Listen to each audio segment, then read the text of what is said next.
The San Juan River coils through Pagosa Springs like a serpent shedding its skin, its waters restless and cold beneath a sky that, in the spring of 1997, loomed too vast, too pristine, over Trevor McCall's cabin. A rough-hewn shell of logs and tin hunkered at the town's northern edge, where the ponderosa pines rise in silent ranks, their needles whispering secrets older than the mountains themselves. Trevor was 29 then, a rafting guide whose existence was bound to the river's ebb and flow. His hands hardened by oars, his days measured in the sting of spray and the thin promise of a paycheck that flickered with the seasons.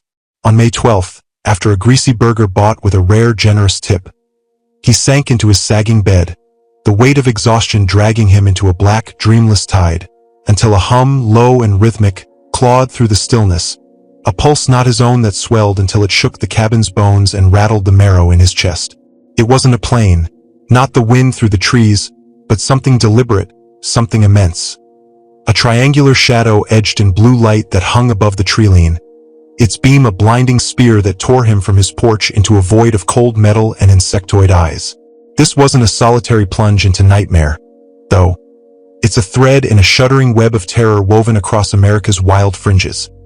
Nevada's scorched deserts, Wyoming's whispering forests, Alaska's frozen trails, where men like Calder Myers, Cal Hendrickson, Carter Drummond, and Anton Shervanino faced the same incomprehensible hunger from above. These are not tales to dismiss with the morning sun. They're carved in melted steel, alien scars, and the hollowed gazes of those who staggered back, a chronicle of dread that murmurs of something watching, something descending, something that knows the rhythm of your breath and hungers to claim it. Welcome to the forbidden excavation of a terror that doesn't merely haunt the stars. It reaches down with claws of light. Pagosa Springs, the hum that took him. Trevor McCall was a man sculpted by the San Juan's relentless current, his frame lean and sinewy, his hair bleached to a pale straw by years under Colorado's unforgiving sun, his eyes a faded blue that held the river's restless shimmer. In 1997, Pagosa Springs was a quiet hamlet of 1,500 souls nestled in the state's southwest corner, a place where the earth exhaled steam through its hot springs and the air bore the sharp tang of pine resin laced with the damp, loamy musk of river silt. The town was a mosaic of weathered clapboard storefronts and sagging porches, its streets curling past the Riverside Diner, where grease coated the air like a second skin and the coffee carried a burnt earth bitterness, and the skeletal remains of the old mill, its rusted beams a testament to a prosperity long faded into memory. Trevor's cabin stood a mile north of the town's heart, a low-slung relic of hand-cut logs and corrugated tin patched with tar, its porch tilting under the burden of solitude, its windows gazing blankly into the forest's shadowed embrace. He lived alone, no wife to share the silence, no children to fill it with noise, just a battered rafting kit stacked in the corner, a chipped mug on the counter, and a life tethered to the river's capricious moods. His old shotgun, a 12-gauge with a stock fractured months before, leaned uselessly against the wall. He hadn't replaced it, reasoning that the bears lumbering through the hills or the elk crashing through the underbrush were threats he could meet with a shout, a thrown stone, or a quick retreat. Danger, to Trevor, was a distant growl, a shadow that rarely crossed his path, not a hum that pulsed through the night like a living thing. That evening unfurled like countless others in the slow thaw of spring, the day's labor leaving his muscles heavy and his mind dull. He'd finished an afternoon tour on the San Juan, 4 college kids from Denver, their voices brash with urban confidence, their kayaks slicing through the rapids under his steady guidance. They'd been a lively bunch, laughing too loud as they navigated the whitewater, their inexperience offset by a $20 tip pressed into his palm as they parted ways. A small fortune for a man who gauged wealth in gallons of gas or the occasional diner meal. He detoured to the riverside, sliding onto a cracked vinyl stool at the counter, the air thick with the sizzle of frying meat and the murmur of locals trading tales of weather and broken machinery.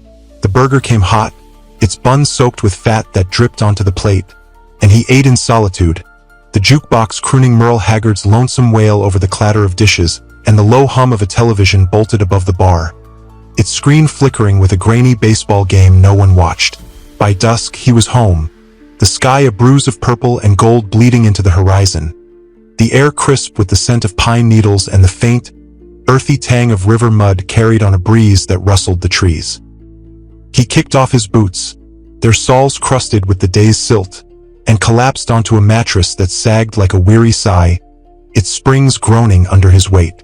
Exhaustion pulled him under swiftly, a black tide that drowned the world in silence, until the hum broke through, a low, rhythmic throb that seeped into the cabin like water through a fractured dam, stirring him from the depths. It began as a murmur, a whisper beneath the night's chorus. The cicada's ceaseless drone, the soft hoots of owls perched in the pines, the rustle of leaves stirred by a wind that carried the river's chill deep into the forest. Trevor stirred, half-conscious, his mind sluggish as it groped for explanation. A plane from Pagosa's airstrip, perhaps, or a truck idling too close on the dirt road that wound past his land. But the sound grew, a mechanical pulse that pressed against the cabin's walls, vibrated through the floorboards, and settled into his chest like an alien heartbeat, insistent and alive. He sat up, groggy, the mattress creaking as he swung his legs over the edge, his bare feet brushing the cold, splintered wood of the floor. The hum was louder now, a resonance that made his teeth ache.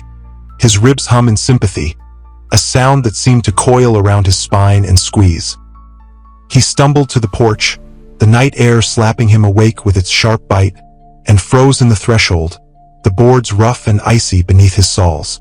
The air smelled wrong, singed metal and static, a sharp, acrid tang that clung to the back of his throat like the aftermath of a lightning strike, a scent that didn't belong to the forest's familiar bouquet of pine and earth.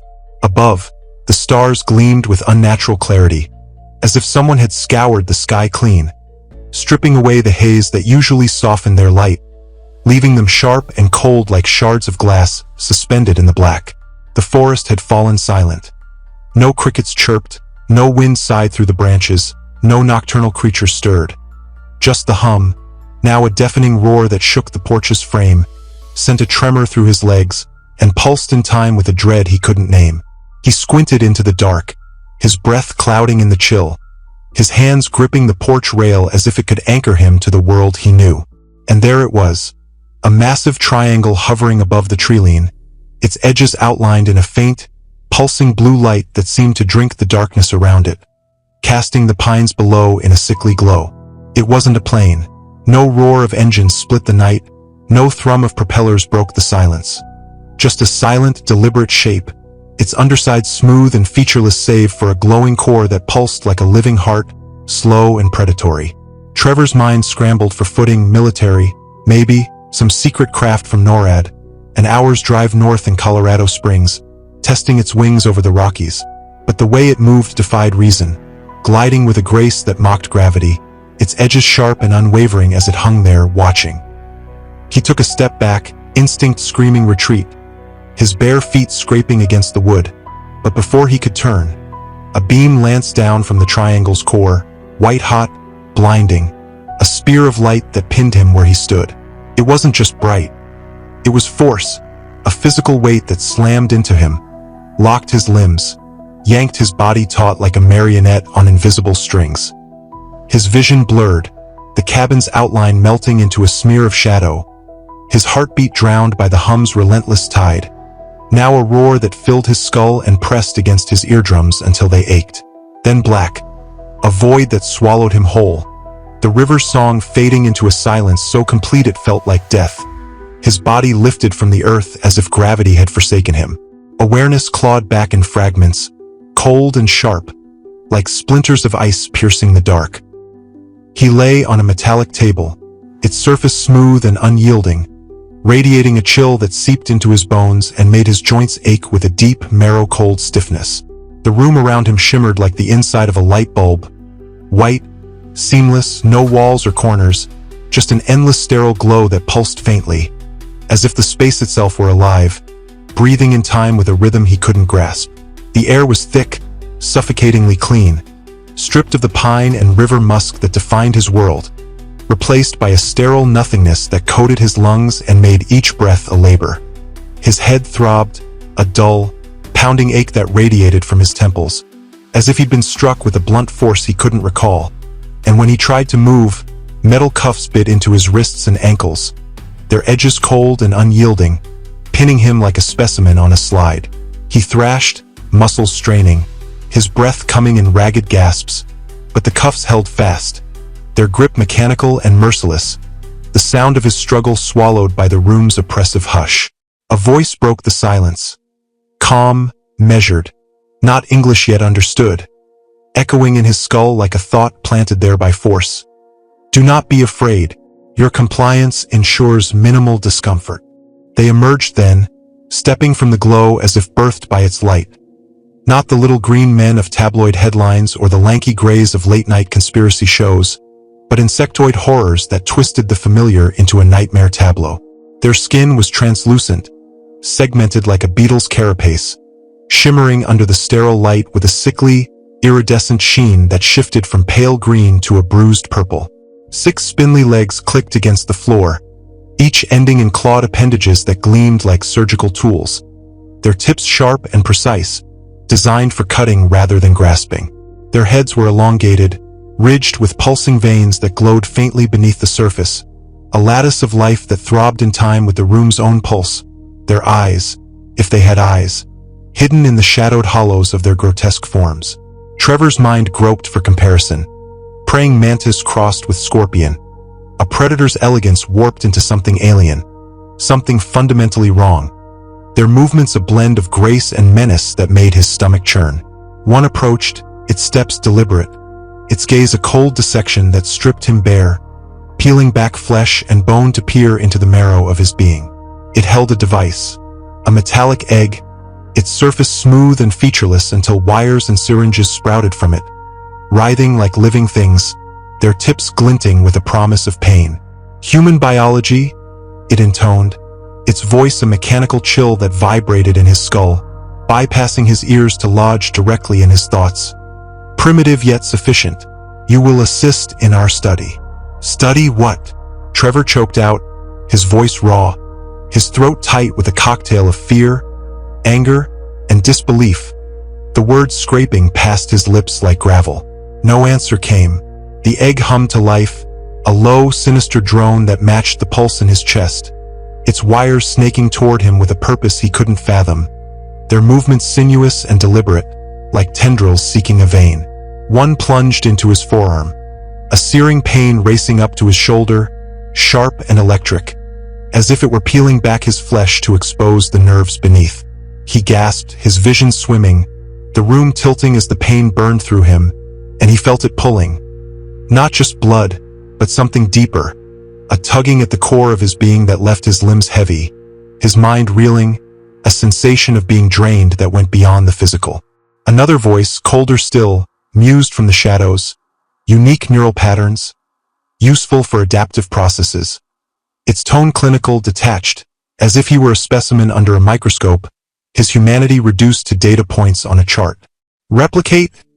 He rasped, the word clawing its way out as a wire jabbed into his neck, sending a jolt through his spine that made his body arch against the restraints, his teeth clenching until they ached. Replication ensures survival. Came the reply, flat and final, a statement of fact that carried the weight of inevitability. We adapt to conquer.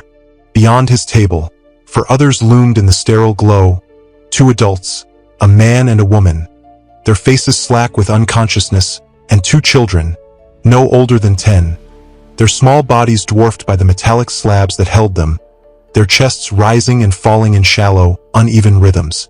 The sight hit him like a fist to the gut, a visceral ache that drowned the pain in his arm, a primal surge of horror and helplessness that tightened his throat. Let them go, he roared, yanking against the cuffs until his wrists bled, the metal slick with his sweat, his voice echoing in the hollow space only to die against the walls, unanswered. The mantis leaned close, its breath, if it breathed, a sour stench of rotting fruit that turned his stomach, a cloying sweetness undercut by decay that made bile rise in his throat.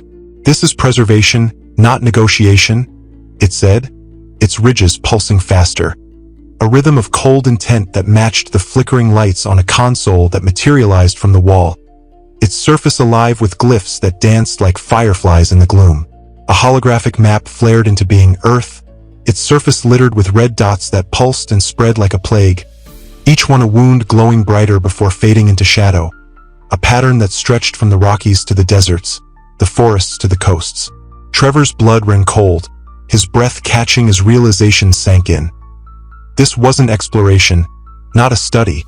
It was invasion, a plan etched in light and silence, a blueprint for something vast and unstoppable. Rage surged through him, a primal fire that burned through the fear, igniting a spark of defiance in his chest.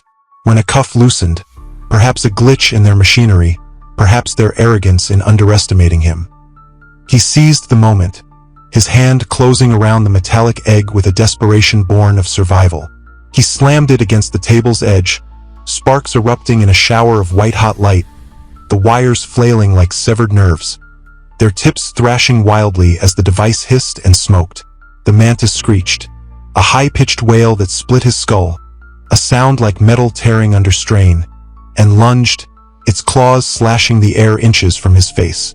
He rolled free, adrenaline drowning the pain in his arm, his body moving on instinct as he drove a shard of the broken device into its torso, the jagged edge piercing its segmented skin. Green fluid oozed forth, thick and acrid, a viscous sludge that smelled of ammonia and burned his nostrils as it pooled on the floor, its surface shimmering with an oily sheen. The other mantises turned, their claws clicking ominously against the metal, their heads tilting in unison as if recalculating their approach. But chaos had taken root, a fracture in their sterile order. He stumbled to the nearest table, his hands trembling as he ripped the wires from the man's arms. The stranger's eyes snapped open, wide and wild with panic, his breath coming in ragged gasps as he struggled to orient himself. "Run!" Trevor shouted, shoving him toward a doorway that shimmered into existence in the wall, a faint outline of light that pulsed like a heartbeat. The kids came next. The girl whimpered, her small frame trembling but her jaw set with a toughness that belied her age, her brother already tugging at the woman's restraints with frantic hands. They freed her, her eyes fluttering open as she gasped, and together they sprinted through the doorway into a maze of white corridors, the walls smooth and featureless, lined with pods, hundreds of them, each holding a human suspended in a viscous fluid, their faces blank, their bodies still, a gallery of the lost that stretched into the gloom. The air grew thick with the hum of machinery, the distant screech of an alien alarm echoing behind them as they ran, their footsteps slapping against the cold floor. A hatch loomed ahead, its surface rippling like liquid metal, and Trevor slammed his fist against it, the panel hissing open to reveal a ramp that spilled them into the forest, the cold night air biting their skin, the scent of pine and earth flooding back like a lifeline. Behind them, the ship's hum swelled to a deafening roar, a beam of light sweeping the trees, searching, but they ran until their legs gave out, collapsing in a clearing miles from Pagosa, their breaths clouding in the chill, their bodies trembling with exhaustion and fear. The ship was gone when they dared to look back, the sky empty save for the stars, now dulled by the haze of dawn creeping over the horizon. They stumbled back to town, Trevor leading the ragged group to the sheriff's office, their story spilling out in broken fragments. Lights, beams, creatures, a ship.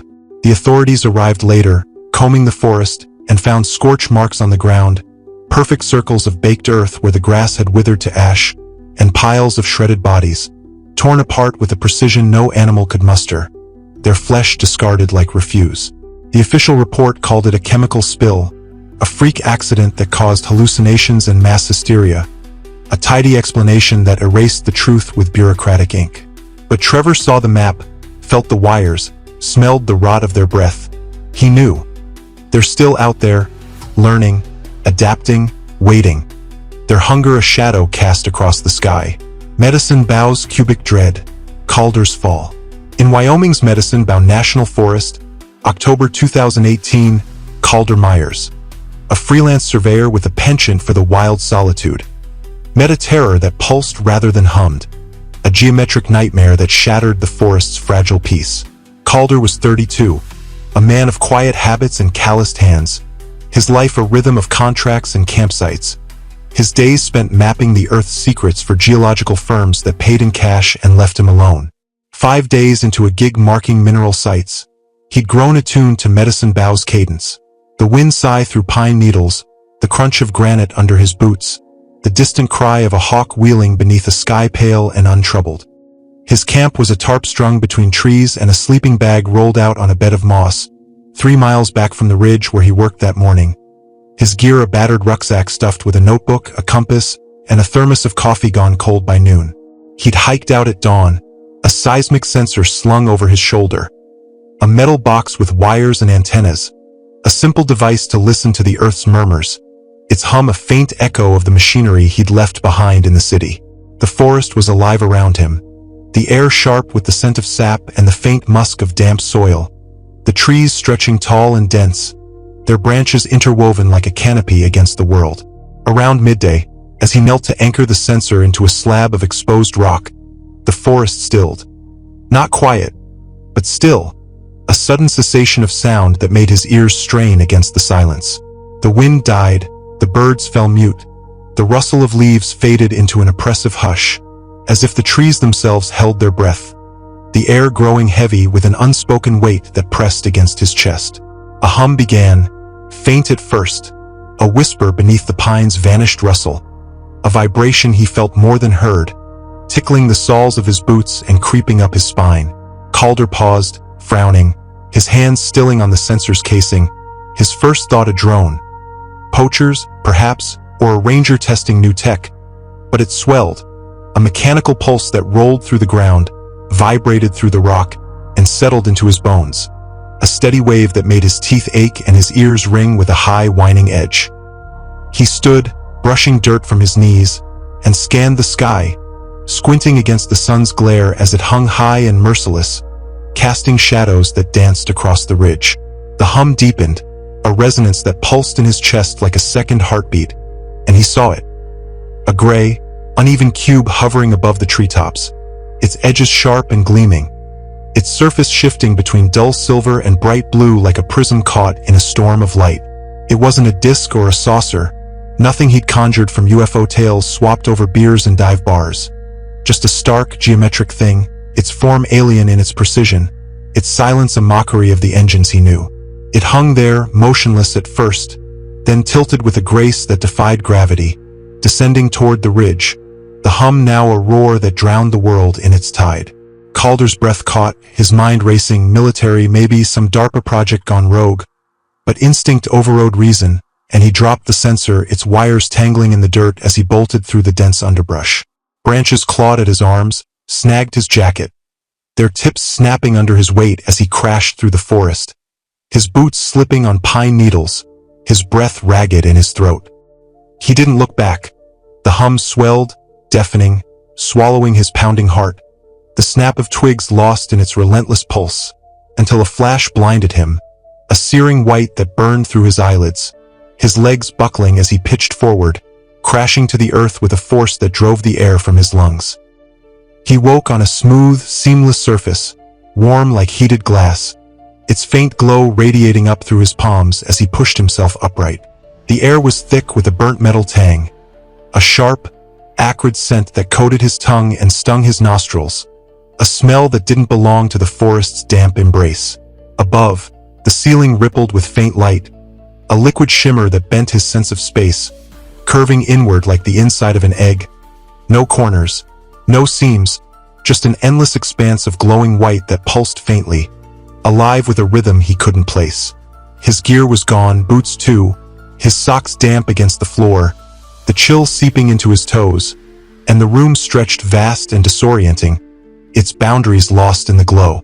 He wasn't alone. 2 figures stood several feet away, short, maybe 5 feet, their limbs disproportionately long, their skin a rubbery, dark translucence like a frog's belly, shifting under the light with a sickly sheen. Their heads were wide and flat, featureless save for slits where mouths might have been, their bodies devoid of clothes, their skin rippling as if alive, unblinking as they stared with an intensity that made his stomach twist. One glided closer, its motion smooth and unnerving, a silent grace that belied its grotesque form, and spoke, not from its mouth but vibrating in the air, a sound that bypassed his ears to lodge in his skull. You will not be harmed. Observation, collection, study. The words were accentless, a perfect English that chilled him more than the alien tongue he'd braced for. Their precision a mockery of human speech. "What do you want?"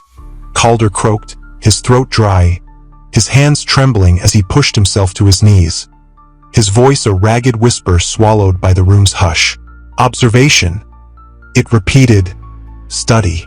The other moved to a console that materialized from the floor, its surface blinking with symbols that twisted like hieroglyphs drawn by a mad hand, their shapes shifting and glowing with a cold, blue light. A cylindrical device descended from the ceiling, whirring as it split open with a hiss, revealing sharp, gleaming tools, blades, probes, needles, that caught the glow and threw it back in jagged reflections. "We require samples," the first said, gesturing toward the device with a limb that bent too smoothly.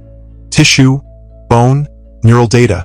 Panic surged, a hot flood that burned through his veins, and he scrambled to his feet, his socks slipping on the slick floor. "The hell you do?" But the second pressed the console, and the room vibrated, a low hum that shook the air and locked his legs in place, collapsing him back to the ground. He felt everything, the cold floor pressing against his knees, the dampness in his socks clinging to his skin, the sweat beating down his back and pooling at the base of his spine, but couldn't move, his body a prisoner to their will, his breath coming in shallow, frantic gasps. The first approached, a buzzing tool in its grasp, its tip nearing his arm with a deliberate slowness that made his skin crawl. It sliced cleanly through his sleeve, the fabric parting with a faint hiss, and into his skin, a shallow cut that drew blood, bright red against their sterile world, dripping onto the floor in slow, deliberate drops. There was no pain, just the nauseating sight of his own flesh opened, the sensation of something vital being pulled away, a violation that turned his stomach and blurred his vision. "This will not damage your functionality," it said, its voice a calm drone. "Your species' resilience is adequate." Adequate for what? His mind raced, questions piling atop one another. Experiments? Weapons? Invasion? But the lights flickered, the hum turning chaotic, a discordant wail that broke their rhythm. The aliens clicked frantically, a series of sharp, staccato sounds that filled the air, their movements jerky and unsettled. Calder seized the moment, sensation flooding back into his limbs as the paralysis lifted, and he lunged for the console, his hands slamming random symbols in a desperate bid for freedom. Sparks flew, white-hot and blinding, the room shaking with a violence that threw him off balance, and he tumbled through a wall, not solid, but a membrane that parted like water, into a narrow corridor pulsing with blue light, its walls alive with a faint, organic glow. Behind him, a screech grated through the air, a sharp, grinding sound that made his teeth ache and his head pound, and he ran barefoot, the floor cold and slick beneath his socks, the forest looming through an airlock's circular window far below, a distant promise of escape. His chest burned, his legs screamed, but he didn't stop, the corridor twisting and turning, doors appearing and vanishing into empty voids or rooms of incomprehensible machinery. He reached the airlock, its panel glowing with alien glyphs, and slammed his hand against it, guessing wildly. The door hissed open, revealing a sheer drop into the trees, the wind roaring past with a ferocity that stole his breath. The alien's footsteps, or something like footsteps, echoed behind him, closing in, and with no options left, he jumped, the fall a blur of vertigo and wind, branches tearing at his arms and legs as he crashed through the canopy, landing in a thicket with a force that knocked the air from his lungs and left him gasping, staring up at a sky now empty of the cube, its hum silenced. Hours later, he stumbled back to camp, his gear untouched, his satellite phone trembling in his hands as he called for extraction. The team found him bruised and barefoot, and he muttered about a fall, a head injury, anything but the truth. Weeks later, reports trickled in. Missing hikers, mutilated animals strewn across Medicine Bow, strange lights flickering in the night. Proof he couldn't unsee. A scar on his arm and a memory that haunted his dreams. Groom Lake's teardrop wreck, Cal's fight. Near Nevada's Groom Lake, August 17, 2017, Cal Hendrickson, a 34-year-old freelancer hauling construction gear, stumbled into a nightmare on a sun-scorched dirt road, his old Chevy Silverado rattling through the desert's vast emptiness. Cal was a man of odd jobs and hard edges. His life a patchwork of construction gigs and freelance runs. His truck a battered beast with a dented hood and a cab that smelled of stale coffee and motor oil. That day, he was hauling equipment to a mining site near Area 51 Shadow. Groom Lake, a name that conjured conspiracy whispers he'd always laughed off. His thermos filled with coffee that tasted of burnt regret, his radio blaring classic rock until it cut to static, the signal lost in the mountain's interference. He fiddled with the dial, cursing under his breath, and tossed his phone onto the passenger seat when it showed no bars. The isolation a minor annoyance in a job that thrived on solitude. The road stretched endlessly ahead, flanked by scrub and rocks baking under a cloudless sky, the air shimmering with heat waves that danced like mirages on the horizon. Around noon, he noticed the scorch marks. Massive circles, 20 feet wide, burned into the dirt and rocks, their edges blackened glass that gleamed in the sunlight, a pattern too perfect for lightning or brush fire. He stopped the truck, dust billowing around the tires as he climbed out, kicking at the edge of one circle. The dirt crumbled like it had been baked in an oven, the air above it heavy with a faint metallic tang that stung his nose. Curiosity, or stupidity, he'd later admit, drove him up a rocky incline, following the trail of marks, his boots crunching on gravel until he found it. A teardrop ship, sleek and metallic, half buried in the earth, steam rising from jagged holes in its hull like the last gasps of a dying beast. Its surface shimmered like mercury, seamless and cool to the touch despite the desert's heat. A craft that defied anything he'd seen in a mechanic's yard or an aerospace hangar. He wasn't an engineer, but he knew machines, and this wasn't Lockheed Martin's work. No rivets, no seams, just a smooth, impossibly perfect form that seemed to hum faintly beneath his fingers. He took a step closer, his shadow falling across its hull, and the hum intensified, a low, constant drone like a power line about to blow.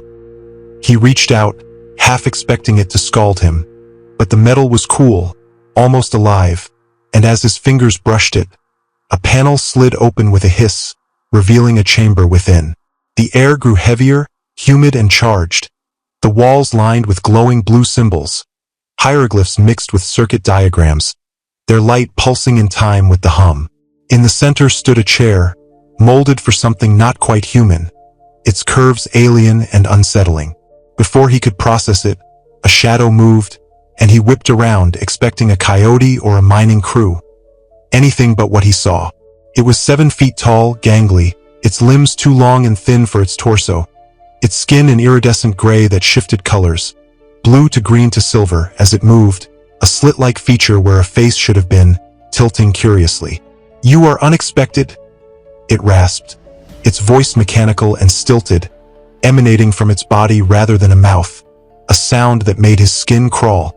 A device extended from its arm, a cross between a syringe and a tuning fork, glowing with the same eerie blue light, and Cal's instincts kicked in, his hand closing around the wrench on his tool belt. He swung hard, the metal connecting with a crack, blue light bursting from the impact as the thing stumbled back. No blood, just a flare that lit the chamber. He bolted, scrambling down the incline, the hum swelling behind him as a second ship shadowed his truck, smaller but functional, its form cutting through the sky.